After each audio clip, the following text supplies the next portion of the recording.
EROWA and Sodick work on a very high performance in production. So here we have a very accurate machine, and we are offering a very accurate tooling system to this machine.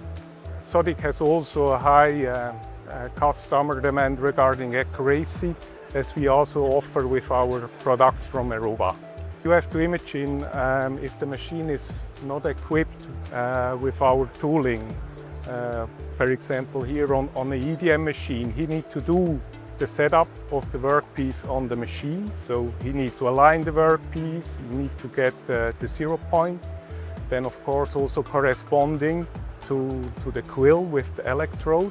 And he's losing a lot machine spindle time. So that's why we enter with our products to reduce the spindle block time.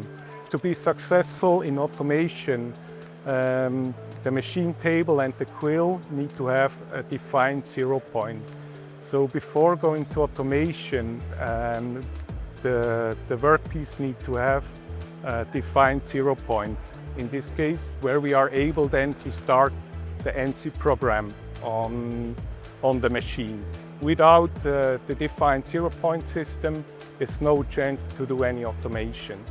Of course, as soon as you have a defined 0 point, you can go then to automation. So you can imagine, you can put on a robot on this machine and then start working during night shift or during the weekend. So you have unmanned machine hours available afterwards. Yeah, I think both companies has the same philosophy in regard to get accuracy. So Sodick and EROWA want to give the best accuracy to the customer in order to give them the best production output. We do have a lot of success story in this relationship and many happy customers worldwide.